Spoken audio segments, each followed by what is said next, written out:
akan bahas terkait dengan pola terlebih dahulu ya, sebelum kita masuk ke pola barisan. Sebenarnya pola itu apa sih? Sebenarnya kalau misalnya di kehidupan sehari-hari, pastinya kalian itu secara nggak sadar sebenarnya sudah ada polanya gitu. Polanya bagaimana? Polanya kalau misalnya misalnya nih kalian sekolah ya, hari Senin itu kalian pakai seragam putih abu-abu. Hari Selasa kalian pakai seragam batik. Hari Rabunya pakai putih abu-abu. Hari Kamisnya pakai batik. Hari Jumatnya pakai baju olahraga. Nah itu akan berulang. Dan juga dia akan selalu terus-terusan seperti itu. Makanya dia adalah pola sebenarnya, cuman memang kadang-kadang kan nggak sadar. Tapi kalau di KBBI, pola ini sebenarnya banyak sekali artian. Cuman karena kita ini bakal ngebahas terkait dengan pola barisan yang ada di penalaran umum, kita bakalan belajar terkait dengan pola yang terkait dengan bentuk atau struktur yang tetap. Tapi kalau misalnya yang ini sebenarnya nggak salah juga, karena memang ini artinya ya, cuman karena kita fokusnya ke penalaran umum, ya udah kita fokusnya ke yang arti bentuk atau struktur yang tetap. Ini nggak usah dihafalkan karena ini cuman definisi aja dan juga ini cuman pengenalan aja ya. Nah, contohnya misalnya di sini aku punya cuaca.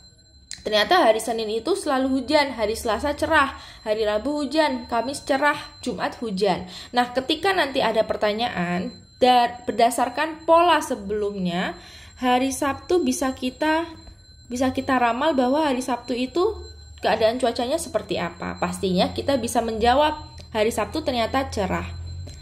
Nah, inilah kegunaan pola. Pola itu bisa meramal. Jadi biasanya kalau di soal-soal di penalaran umum kadang-kadang ditanya nih, berdasarkan tren sebelumnya, berdasarkan pola sebelumnya. Nah, dari situ kita bisa kita cek terlebih dahulu pola-polanya.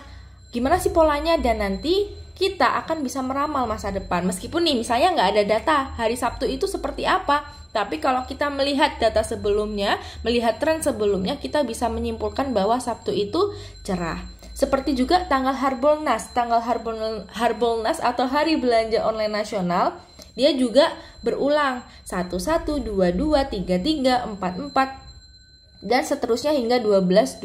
Dia menyesuaikan dengan bulan diadakannya Harbolnas itu ya. Nah, lalu juga aku punya siklus air. Siklus air ini apakah pola juga? Iya, dia termasuknya pola karena dia memiliki struktur yang tetap. Dia akan berulang. Kayak misalnya ini air ya. Air yang sudah balik ke bumi atau air yang ada di bumi, dia akan menguap lalu juga akan mengalami kondensasi dan hujan airnya juga balik ke bumi lagi dan seterusnya. Dia akan selalu seperti itu. Makanya untuk siklus air dia juga masuk ke pola. Nah, apakah di penalaran umum ini kita akan belajar atau akan menemui pola-pola seperti siklus air ini? Sebenarnya tidak. Tapi ini akan aku kenalin untuk dasar kalian mengerjakan pola barisan, pola yang lain-lain.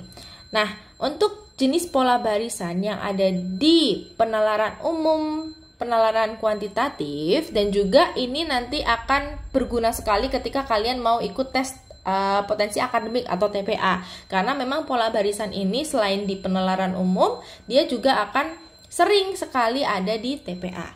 Nah, untuk jenis pola barisannya, itu yang pertama ada pola barisan angka. Lalu juga ada pola barisan huruf. Lalu juga ada pola barisan angka dalam bentuk. Lalu juga ada pola gambar. Nah, untuk pola gambar sendiri dia namanya biasa disebut figural ya.